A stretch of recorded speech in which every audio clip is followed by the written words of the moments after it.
ছোট ছোট রেসিপিগুলো হয়ে ওঠে অসাধারণ রেসিপি যখন সেখানে একটু ধৈর্য সহকারে ভালোবাসার সহিত রান্না করা যায়। আজকে আমি তৈরি করব ভাজি রেসিপি, পেঁপের ভাজি রেসিপি। ভাজি রেসিপি করার জন্য আমরা প্রথমে পেঁপেটা গ্রেট করে নেব বড় সাইজ থেকে, তাহলে ভাজিটা আমাদের আজকে ঝরঝরা হবে।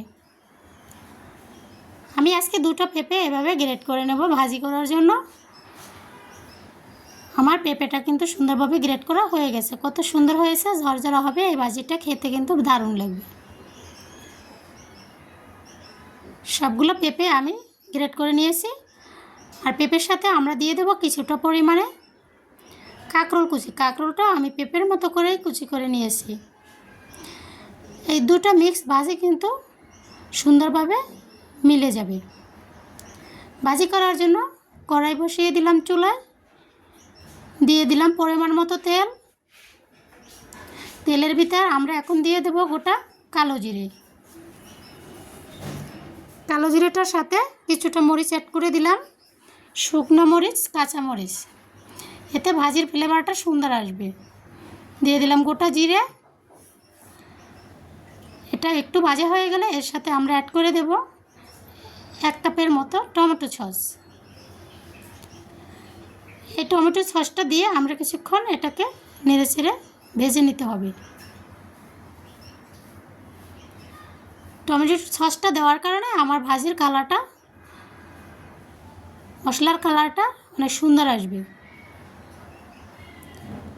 এর সাথে আমাদের মিলিয়ে দিতে হবে এখন গুঁড়ো মশলাগুলো। হলুদের গুঁড়ো, ধনিয়ার গুঁড়ো, পরিমাণ মতো লবণ দিয়ে এটাকেও আমাদের একটু ভেজে নিতে হবে।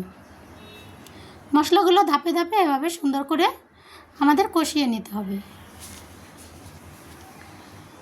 এই মশলাটা আমার মোটামুটি ভাজা হয়ে গেছে। এর সাথে অ্যাড করে দিলাম কিছুটা পরিমাণ চিনি। চিনিটা দিলে ভাজির স্বাদটা অনেক দারুণ আসে।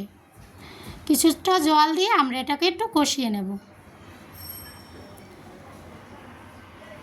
অল্প একটু জল দিয়ে এটাকে আমরা সুন্দরভাবে কষিয়ে নেব। আমাদের কষানো মোটামুটি হয়ে গেছে। এর সাথে আমরা অ্যাড করে দেবো এখন পেঁয়াজ রসুনের পেস্ট। পেঁয়াজ রসুনের পেস্টটা দিয়েও দেখো আমি সুন্দরভাবে এটাকে কষিয়ে নিয়েছি। সম্পূর্ণ মশলাটা কিন্তু আমাদের এখন কষানো হয়ে গেছে। ভাজির মশলাটা একটু সবসময় ভালো করে কষিয়ে নিতে হয়, তাহলে ভাজিটা খেতে দারুণ লাগে। প্রথমে আমি কাঁকরোলগুলো দিয়ে দিলাম। এর সাথে অ্যাড করে দেবো এখন আমাদের কুচানো গ্রেট করা পেঁপেগুলি। পেঁপে আর কাঁকরোল আমি একসাথে করে বসিয়ে দিয়েছি। এটাকে আমাদের এখন কিছু সময় নেড়ে চেড়ে মিশিয়ে নিতে হবে মশলাটা সুন্দরভাবে। আর এই ভাজিটা মোটামুটি হাই আঁচেই করতে হবে, কারণ এটা জল বেরিয়ে না আসে। যে কোনো ভাজিতে জল যদি বেশি বেরিয়ে আসে তাহলে সেই ভাজিটা কিন্তু করতেও ভালো হয় না, সুবিধা হয় না, আর খেতেও কিন্তু বেশি ভালো লাগে না। সেজন্য ভাজিটা আমরা এভাবে উল্টিয়ে পাল্টিয়ে প্রায়ই রান্না করব, কারণ এটা আমি আজকে ঢেকে দেব না। পেঁপে একটি জল জাতীয় সবজি, এটা সহজেই কিন্তু গলে যায়, সেজন্য এটা আমি আজকে ঢেকে দেইনি। দেখো আমার ভাজিটা কিন্তু সম্পূর্ণ সুন্দরভাবে আমি কমপ্লিট করে তোমাদেরকে দেখিয়ে দিয়েছি। অ্যাড করে দিয়েছি ধনিয়া পাতা। ধনিয়া পাতাটা দিয়ে আমি কিছুক্ষণ নেড়ে চেড়ে ভাজিটা করে নিয়েছি। ভাজিটা দেখতে কিন্তু দারুণ হয়েছে, খেতেও কিন্তু অসাধারণ হয়েছে।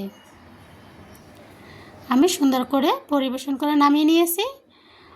এই ভাজিটা যদি বাসায় করা হয়, ভাত, রুটি সবটার সাথে কিন্তু সুন্দরভাবে অ্যাডজাস্ট করে খেতে কিন্তু দারুণ লাগে। টক মিষ্টি একটা ফ্লেভার আসে এই ভাজিটা থেকে, খেতে কিন্তু দারুণ হয়।